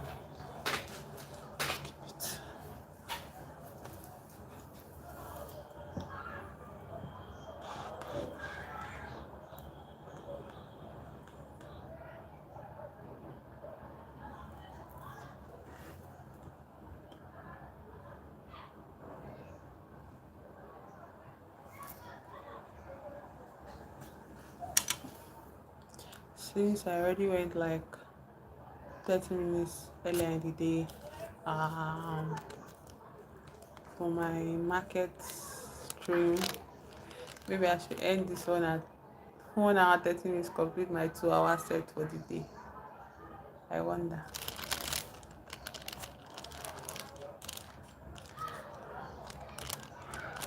Maybe I should end it at 1 hour 30 minutes. Pam, pam, pam, dum, dum, dum, dum, dum, Maybe I should also always start my streams with like my name, where I'm from, you know, and I should say it periodically. Like now, my name is King, and I'm streaming from Nigeria. You are welcome to my stream where um, we talk about things that interest us. You know, we discuss things that interest us. And if you like to share your interest with us, you can join the community.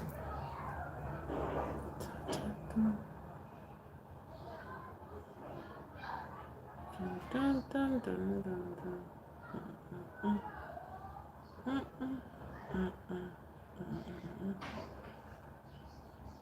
I'm always thinking about this movie, Sound of Music.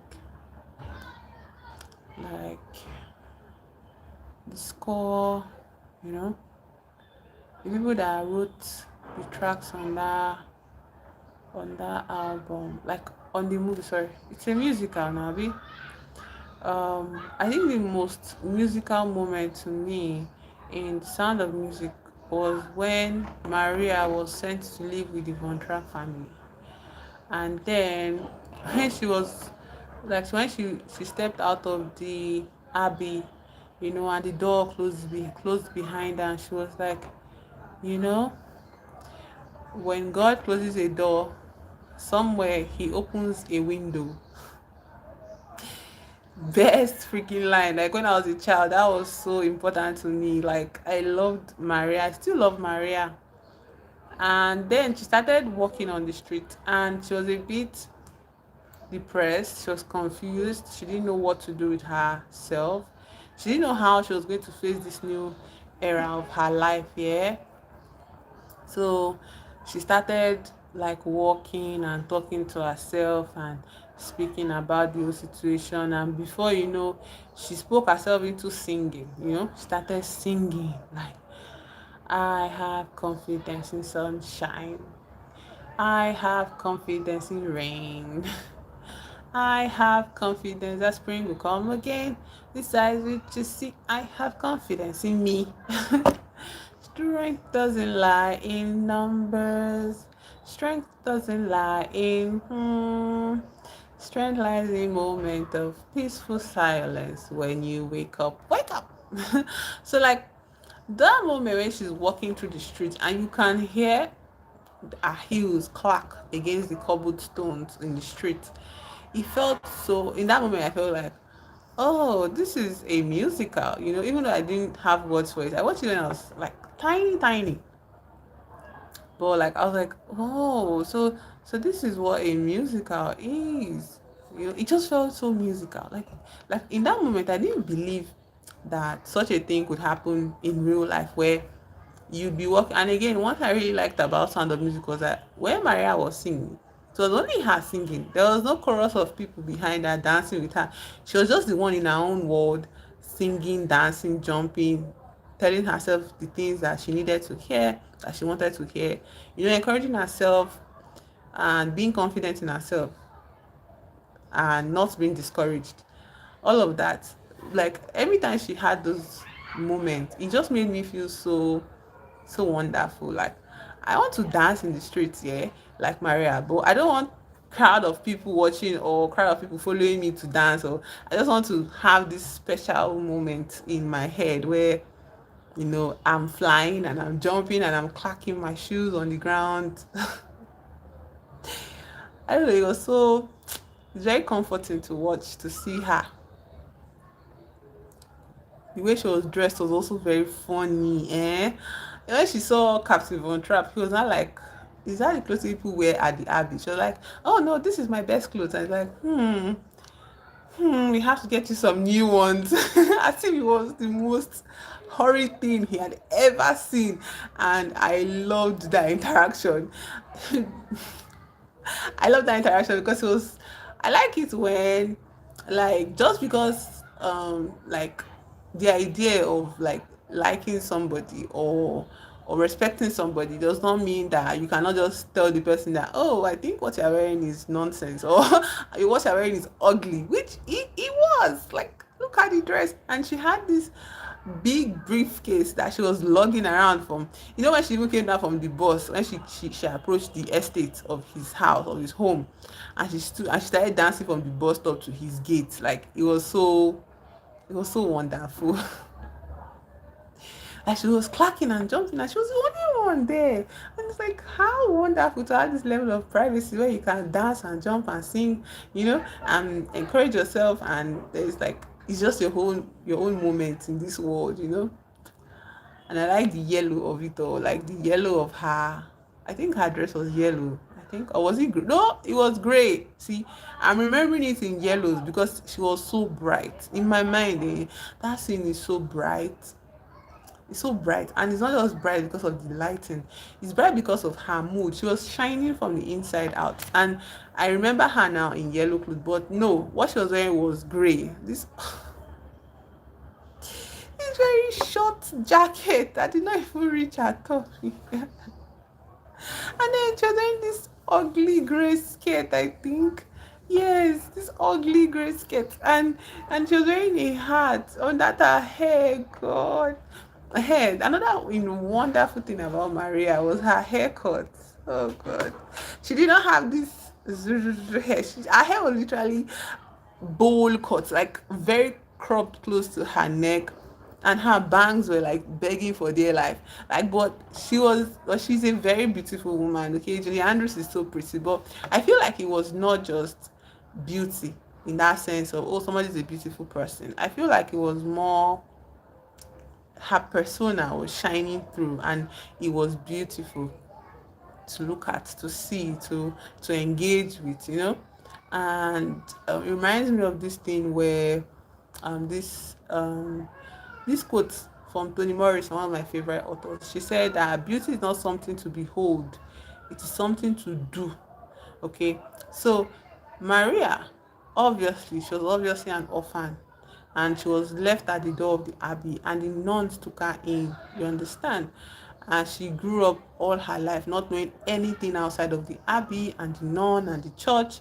But it did not still, you know, her personality still came through. Like, she was disliked by most of them because she was unruly, she was naughty, you know. She could not keep by the rules, even though she tried her best to do so. She could not still keep, because she did not allow, you know, her circumstances to define, to not just define, she did not allow her circumstances to, you know, dampen her spirit, you know, to make her turn into what she was living in. Like in the abbey, everybody wears black, you know, they're all nuns, you know, and they're all supposed to be in a state of mourning. You get, that's like the mood for, you know, Catholic abbey. But she was always laughing and singing and jumping and skipping and laying in the sun and playing with flowers in her hair and laughing again. Like, they really had a thing against her laughing and her singing, but she didn't feel that she needed to be what they asked her to be. She did her best to obey the rules. Obviously, she wouldn't have lasted long. She was not able to obey those rules. But there's some part of her that she purposely kept alive, you know. And that part of her, I think, is what we see as her beauty. To me, that's what I saw as her beauty. And even when she went to Captain Von Trapp family, and he had all these rules, the children had to go to bed, the children had to read, the children had to sing, no, not sing, singing is not allowed in the family, singing is not allowed in the family, dancing is not allowed in the family, all these art things, they're not allowed in the family. Everybody's supposed to behave like a soldier, you know, a navy soldier on his ship, and he's the captain, and all of that and all of that. And she was like, okay, now let's see. Like, that was the funniest thing to me, guy. Like, that shows how active she was, how intentional, you know, how much effort she put into her being. Like, it's not, I don't think it was something passive. Like, I don't think that, to an extent, yes, that was how Maria was. But to a very larger extent, I think she kept on being what she was, because you see that even when she, after now, she now fell in love with the captain, and he professed like some sort of confession. So like, it was not a direct confession, but it was kind of there. She just decided that, oh, this is a sin, and she felt so bad. And then she ran away back to the abbey. Like when the baroness told her that, oh, don't you know that he's in love with you? And she's like, what? He can't be in love with me. I mean, none. This said, oh, you're so innocent. He's in love with you. And she was like, no. And she was ashamed and she was scared. And she ran back to the abbey. Notice how she was different. She now followed the rules. Do you see? She followed the rules. She was not singing again. She had on her habits. She never ever walked around without that her veil. Before she used to walk around, carry it. If she like, she remember she put it on her head. Good luck. If she don't remember to put it on her head, now you sabi. But this one, because she was so scared of this whole thing, the fear of that possibility, like, broke down her her activity of being such a beautiful person. It broke it down, and she was like, no, I can't do this. She was scared, and she now started wearing her habit.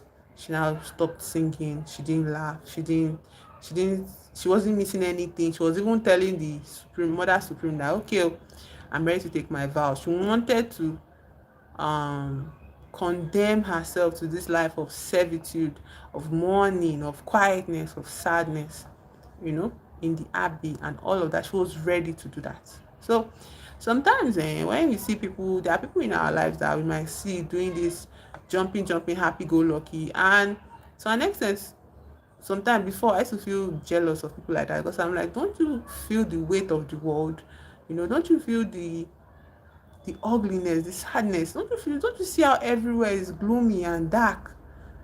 And one time I encountered people like a person like that. We eventually became best friends, like serious best friends, because I could not crush her gloom. Instead, she conquered my gloom with her sunshiny personality. So, but what happened was that, I think in a way I kind of confronted her about it, and she was like that. And so what? So what if everywhere is gloomy? Just because everybody is like quiet and gloomy and everything is dark, there's no reason why I should be that way. You know, there's no reason why I should be that way. And I want to be this happy, this brightness that I have seen this brightness that you can see. Like, I'm the one doing it. Oh, it's not passive.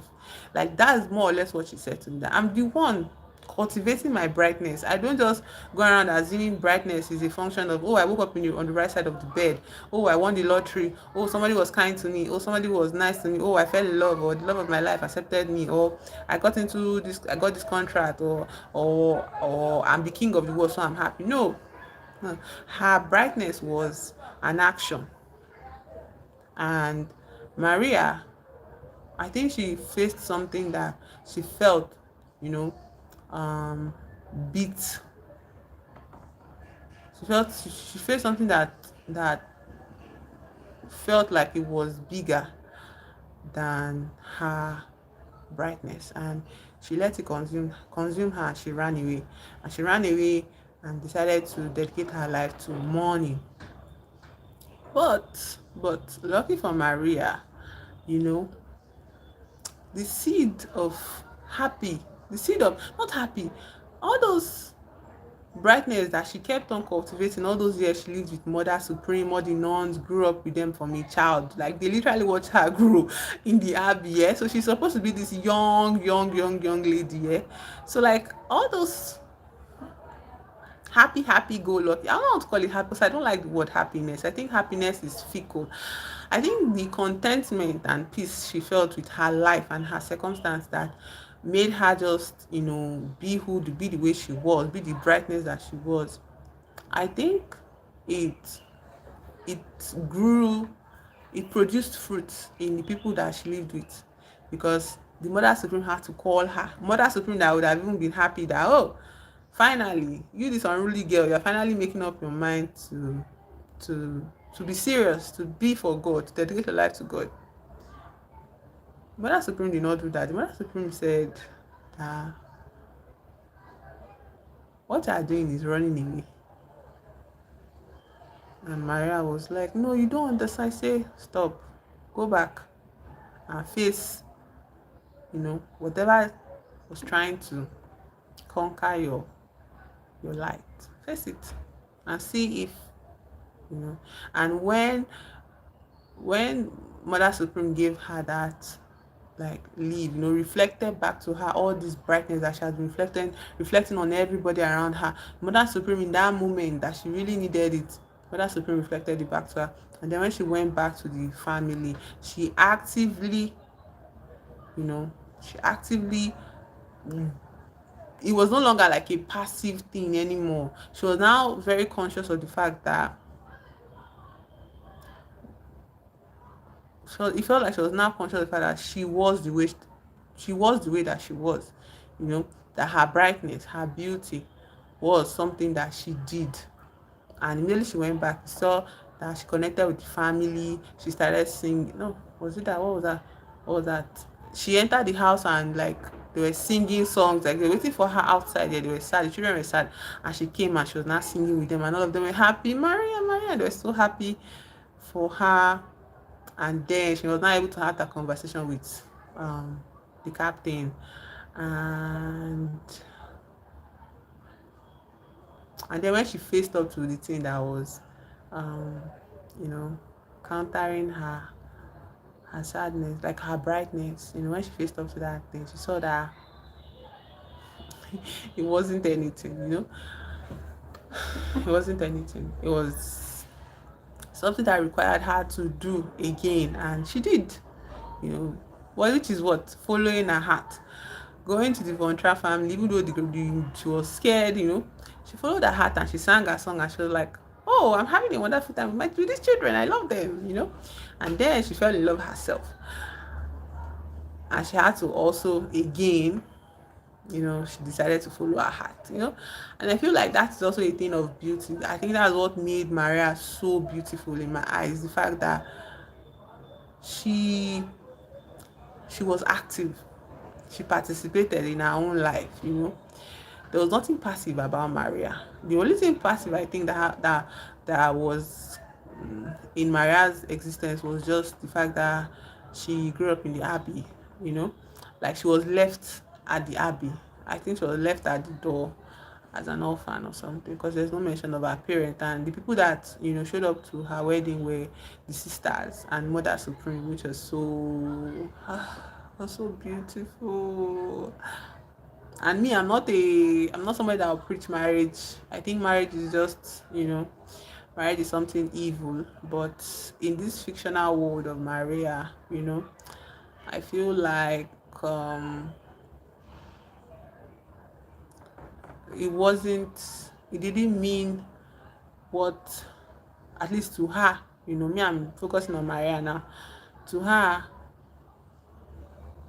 I felt more trusting of Maria in a way. I felt like I could trust her to continue to be active in her own life, basically. I feel like I could trust Maria to be active in her own existence, and being active in your own life, being an active participant in your own life. Before, I used to think it was something that you went out and did, that it was a doing, like a literal doing. Maybe you go out and you force yourself to do the things you don't want to do, which it could be something like that, but you can't put a band-aid over like a deep wound. And then when you perform all these activities that they tell you to do, to be active, and then you perform it and then you still feel empty, or you still feel the pain in your soul, like you will now feel as if there is really something wrong with you. Do you understand? You feel as if, oh, there must be something wrong with me. If I'm doing all this and people are telling me to do and I still feel horrible, I still feel so empty, and I feel like suffering, and I feel like I'm suffering so much, then there's something wrong with me. Meanwhile, there's nothing wrong with you. There's absolutely nothing wrong with you. There can be nothing wrong with you. It's not possible for something to be wrong with you. I am certain of that 100%. Something can be wrong with you. Nothing can be wrong with you. And it's not some cliche, oh, everybody, no, shut up, it's not that. It's you.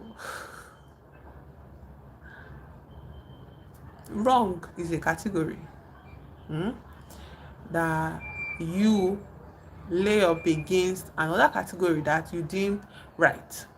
Now, those categories, were they categories innate to you, or were they categories that you were taught from somewhere, somehow, something? All those categories that you label yourself, you put yourself in, oh, there's something wrong with me. That means there is a right way of you being you, which, who told you that? Who told you there's a right way of being you? Who told you that? And who told you that there's a wrong way of being you? All of those things of the polarities of wrong and right um it's just indoctrination, programming, teachings from people that have looked at themselves and deemed very confidently that this is the right way to be a human being, and then they pass it down. And this is the wrong way to be a human being because it does not apply to them, and they're like, oh, this must be wrong because it's unfamiliar to me. And they teach it down and they pass it down, and they institutionalize it, and they pathologize it, and all of that and all of that. And of course there's a broader pathology of wonkiness of human beings, but I still don't think there can be a wrong way of being you, because who do you have to measure yourself against? If there was another you that existed as you were, as you are, and that you that existed is you, then two of you can now stand and now say, okay, maybe there's a wrong way of being or the right way of being, and even then it will still be right, because once observation happens, there will be a change in what movement of electrons. So if you can even find somebody that is like you, that person is no longer you. So as long as you are the only one existing in this, just existing, in your reality, like, where do you come off with the judgment of wrongness and rightness? Okay. Why do you come up with the judgment of wrongness and rightness? I really like when, after singing all the things that made Maria wrong for the abbey, in essence wrong, as a nun, even though she was already, a nun in practicing, a nun in training, after everything they said, everything they sang, blah blah blah, she came to their midst, she stood and she looked around and she was like, oh, okay. And she left them and went to sleep. Like, she came late for everything. I think she was late for dinner. I think it was not the next day that Madam Supreme said, you know what, you have to leave this place, go and experience the real world first, because maybe this is not for you. So you see that if she had internalized how wrong she was for the abbey, she wouldn't have felt like she would have kept on trying to be right for the abbey, trying to be right for the abbey would have destroyed her color, destroyed her spirit, but instead she allowed herself to exist in parallel to the abbey, parallel to everything that this abbey stood for. Even though it was her home, it was all she knew, it was her life, she was parallel to this abbey. There was nothing about the abbey that was natural to her, and there was nothing about her that was natural to the abbey. So like, she was existing parallel to the abbey. They could never meet, but that was her home, that was everything she knew. All her loved ones were there and she was fine. And so the Mother Supreme, like, instead of us saying Maria is wrong, Maria is wrong, Maria is wrong for the abbey, what if the abbey is wrong for Maria? Maybe Maria should go and experience another part of the world and see if she can find a place that will be right for her. And guess what happened? She did. But like, the interesting thing about that, did she have to change to belong in that world different from the abbey? Also no, she didn't have to change. So now, in all of this, who remained constant? What remained constant? The content of her being, her existence was constant. Is that thing where people say wherever you go you are. Wherever you go you are, and it doesn't have to be scary. It's okay to be whatever you are. It's when we start to expect to find belonging. And funny enough, I don't think she even belonged in the Von Trapp family. He was sick of her. Even the children were like, what the hell is wrong with this person? You know, she didn't fit in as well. She was very, very, even the older help in the house, they were like, this is a weirdo. Like, you know, she didn't fit in. She didn't fit in. So I don't think the problem is finding a place of belonging, because I don't think we ever belong anywhere. I think belonging is given to us from the inside. And it's not even given to us. You find belonging on the inside. Maria was a person that found belonging on the inside, and nothing could shake her from there. You know, Maria found home inside of herself. So even if she was at the Abbey, even if she was at a home of a rich captain that has 12 children with a lot of money, she will still belong either ways. Like, she went head to head, like, with this captain. He was like, don't speak to me. She was like, I'll speak to you however I want. This is somebody that I don't think she speaks to many captains in the RBO. I don't think she speaks to she has spoken to any captain in her life in the army. But you can't tell Maria. You couldn't tell Maria nothing. Like, what? For something that she knew, something that was natural, like that was inside of her, that was coming out and expressing itself. You're telling me to shrink because you're who? Who? Let me hear it again. Who? Like, she did not care. She fought that man. She went head to head because it was part of her belonging. She knew that children were supposed to be a certain way. Like, she felt a certain way about kids. Okay, and just because you're the one that gave birth to the kids does not mean, like, I'm going to allow you, to step over my beliefs of how I believe kids should be treated. She didn't give birth to none of those children, but she was in that moment more of a parent than that captain could ever dream of being in all their lives. For all their lives that he has been their father, she was more of a parent to them than. So I feel like Maria is just such the Sound of Music is just like one of the most beautiful creations of art to ever exist. And I'm so happy. I'm so happy I was introduced to it as a child, because some of the things I learned there as a child, even though being in a fantasy world, with a movie as a child, when you come into the real world, you can't implement most of it because of, you don't have any power as a child. You are, all your power and everything is ruled. You don't have any autonomy as a child, so even your own personal beliefs cannot stand, like, or they are repressed, in the light of the family you grew up in, the things, the religions you're conditioned into believing or buying into. But I held on to Maria. I held on to the Sound of Music, and even now that I'm finding belonging on the inside of me, like, I keep on learning lessons. Like, I keep on getting, like, some sort of confirmation, like confirmation from the things that I repressed ages ago as a child. I'm seeing now for myself that home is inside me.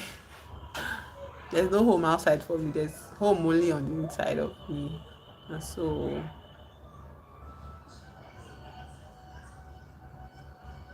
I'll go from there. I'll always step from my home to anywhere. I won't step from anywhere to go home. I always start from me first. Start from my center first. When I start from me, I'm not scared of wherever it is I land, because I know where I am. So I don't know if that was kind of like sermonizing. I don't think it was sermonizing. I think I was just fascinated, like, just expressing my fascinations about this movie, The Sound of Music. And I'm so happy for those people that stayed with me and enjoyed some or caught some of what I said. It was fun, and my teddy was here to keep me company. I'm so proud of you for staying here with me. So I would see you tomorrow, maybe around 3 p.m. if I'm not so stable. Okay, but thank you for being here. Bye bye.